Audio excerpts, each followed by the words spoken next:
Hey Adventures! So today is Tolkien Reading Day. This is March 25th is the day that has been set aside by Tolkien fans as Tolkien Reading Day in remembrance of the destruction of the One Ring and the end of the War of the Ring at the end of the Lord of the Rings. So this is kind of a special day to Tolkien fans and me as well, because I'm a Tolkien fan, and so I am excited to come up with another video for this Tolkien Reading Day 2023. I don't know if there's a theme that the greater Tolkien Reading Day contributors are following or anything like that, because I'm not part of that. I just do my own thing because I like it. If I'm ever invited to, I'd love to be a part of that stuff, but as of right now, I'm not. So today's video is, who is Tom Bombadil? This is a question that I've had asked and that I have asked myself over several times over the years. There's a ton of other people who have formulated answers as to who they think this is, or theories, and Tom Bombadil is one of those great enigmas of Tolkien's legendarium where there's a lot of information given on him, but not on who he is. You meet him in Lord of the Rings, and he is important to the story at the time that he is there, and then he's gone, and you don't really hear much about him again. My compilation of thoughts on this video, I'm not entirely sure how they're going to work, but I'm excited to go through them and see what happens. So, as I mentioned, there's tons of other theories and ideas about who he is, and some of them I will talk about in here, most of them I will not, just because this is more of a video of who I think he is, rather than who he could be, the various theories of who he could be. So, the first note that I have written on this document for who is Tom Bombadil is, he is simply Tom Bombadil, and this is most likely the correct answer, and I will explain more about that later as I continue through my thoughts on this topic. But perhaps if I were to ascribe some Christian or religious symbolism to him, seeing that Tolkien was a devout Catholic, I would say that Tom Bombadil is not Eru Iluvatar incarnate, meaning Eru come down to earth, or God come to earth, which would be Emmanuel, God with us.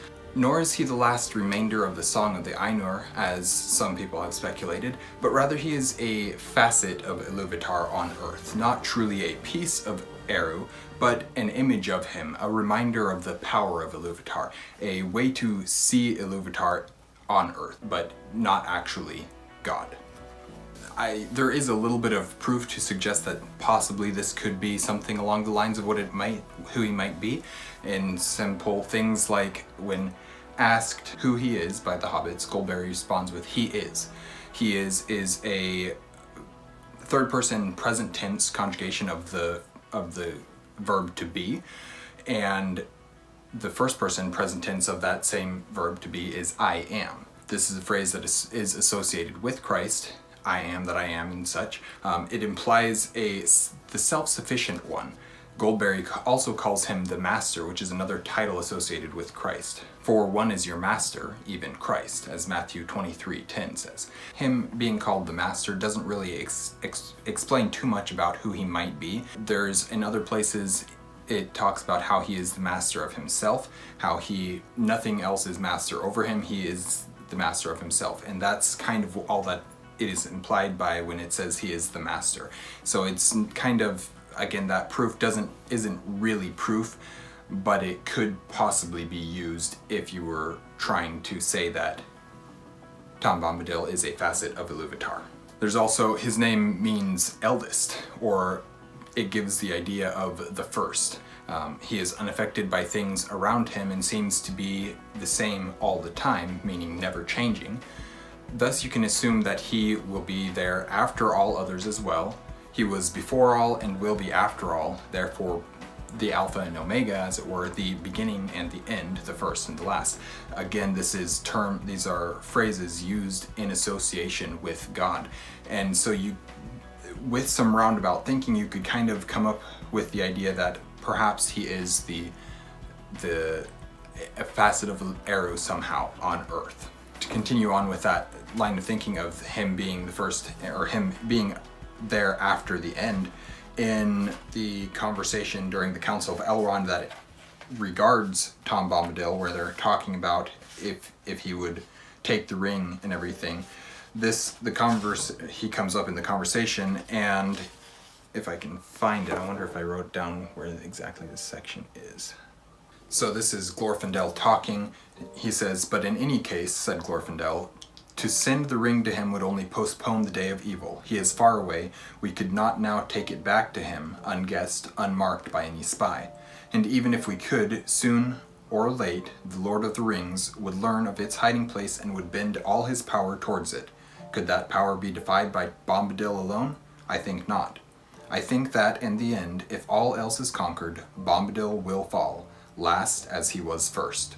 And then night will come." And again, this "last as he was first," this is more proof, if you will, towards this idea that he could be possibly Eru, or a facet of Eru. Gandalf at one point is talking and says of Treebeard, who is not the same character, but he says of Treebeard that he is the oldest living thing that still walks beneath the sun upon this Middle Earth, thereby implying that Tom Bombadil is not a living thing, meaning he would be a spirit of some sort, which again leads you back to this idea that maybe he is a facet of Eru. Somehow he is something above and beyond the actual humanity, or even the Ainur, meaning the Valar and the Maiar, the greater angels and the lesser angels, as I like to call them. That is one of my primary theories about who he might be. I don't personally believe that he is a facet of Eru. I think that he is Tom Bombadil, and we will get more into that continuing as we continue to go. Going back to a facet of Eru, or possibly Eru himself, or something along those lines, I will quickly mention this, and that is that he doesn't claim to be Christ, and is not presented as a Christ figure, so he's not Christ. But that doesn't stop him necessarily from being a facet of Eru. So, and what I'm getting at with this is, in the Bible specifically, Jesus Christ presents himself as Christ. He claims to be Christ. When people ask him, "Are you the Christ?" he says, "Yes." Sometimes more roundabout than that, but essentially he says that he is Christ, and he claims to be. Tom Bombadil never claims to be Christ, and so it obviously is not. So there is a little bit more about who Tom is. Anyways, in the Council of Elrond, towards the end of the chapter, Elrond is speaking about who Tom Bombadil is. I've already read a short piece of what Glorfindel says about Tom Bombadil, but I'll read what Elrond says about him before that point. Elrond says, "In those lands I journeyed once, and many things wild and strange I knew. But I had forgotten Bombadil, if indeed this is still the same that walked the woods and hills long ago, and even then was older than the old. That was not then his name. Earwin ben Nadar we called him, oldest and fatherless. But many other name he has since been given by other folk, Forn by the dwarves, Orald by northern men, and other names besides. He is a strange creature, but maybe I should have summoned him to our council." "He would not have come," said Gandalf.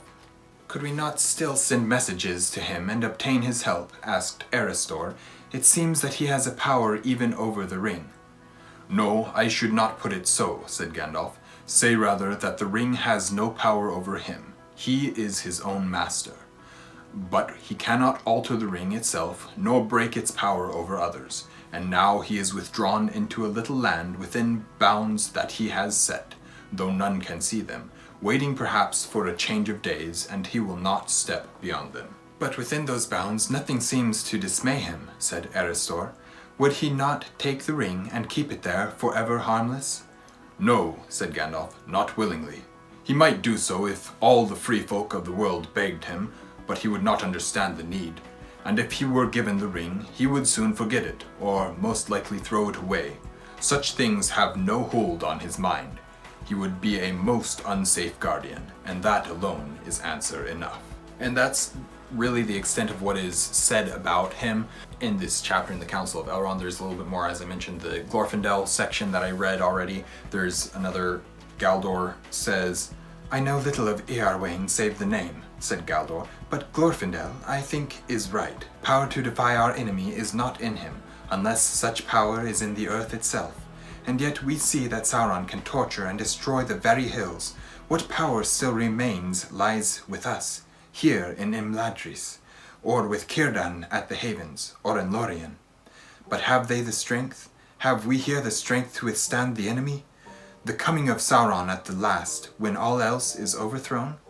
And that's really the extent of what is said. So there's not much known about him. Gandalf says he is his own master. Elrond says that long ago when he knew Bombadil, he was older than old at that point. And so it kind of seems that we don't know a whole lot about him. At the end of the Return of the King, in the chapter Homeward Bound, we do have a chance where we hear one last little bit about Tom Bombadil. Gandalf says, "I am going to have a long talk with Bombadil, such a talk as I have not had in all my time. He is a moss gatherer, and I have been a stone doomed to rolling. But my rolling days are ended, and now we shall have much to say to one another." Gandalf says he is a moss gatherer. We don't really know what that means, other than he's probably just a guy who likes to gather moss. Maybe that means he's old and he's growing moss himself. Maybe, who knows what it could actually mean. Editing T here, so this probably doesn't mean any of those things that I mentioned previously. It probably means that he is someone who has sat in the same place, not really traveling out, wiping the moss off of him. Rather, he's just staying consistent, staying where he is and letting moss grow, whereas Gandalf was a stone, rolling and unable to be in a place long enough to actually gather that moss.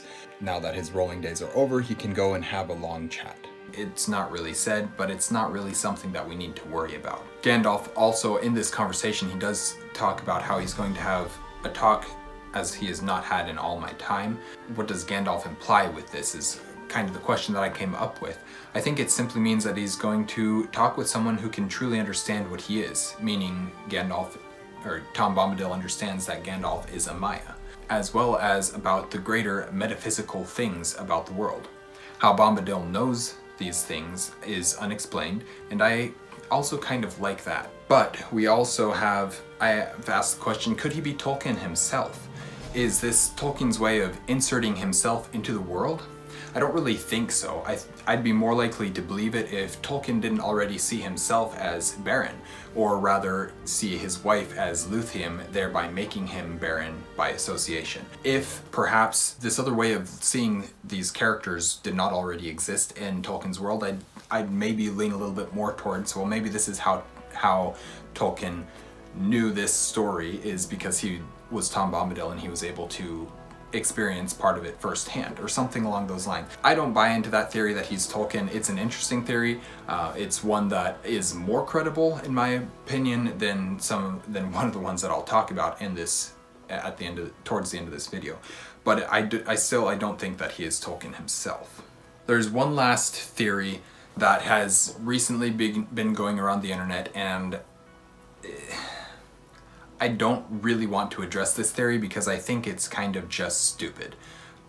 But unfortunately I need to, because it is so prevalent at this specific moment. It's the one that's going around the internet as the primary theory of who Tom Bombadil is and stuff like that. And this is the theory that Tom Bombadil is the Witch King of Angmar. I guess my question is, does anyone actually believe this theory? There may be evidence to suggest that he might be, like the fact that you've never seen the two of them in the same room. That's one of the proofs that people are using. We've also never seen Boromir and the Witch King at the same time, or Shelob and the Witch King, or Bilbo and the Witch King. That's not a proof. It really doesn't matter. The fact that he does not turn invisible when he puts on the ring, and that he can see Frodo when he is wearing the ring, means absolutely nothing, except that the ring has no effect on him, which we already know and we have already had established. It's also important to note how Tolkien has created and written everything else in this world. That which is pure cannot be corrupted by evil. Possibly the best example of this is Faramir. He isn't even tempted by the ring, although he has every chance to take it. There are so many other examples. The trees of Valinor, they are pure, they cannot be corrupted, though they could be destroyed. We see that Tom Bombadil would eventually be destroyed if the Dark Lord wins, but he'd never be corrupted. And if he were also the Witch King, that would mean he was corrupted. I don't know, maybe that isn't a convincing enough argument as to him not being the Witch King, but this theory just, it doesn't work in so many different ways, and if I wanted to spend a whole lot of time explaining why, I probably could, but I don't feel like it's necessary, and I don't think anybody actually truly believes that Tom Bombadil is the Witch King.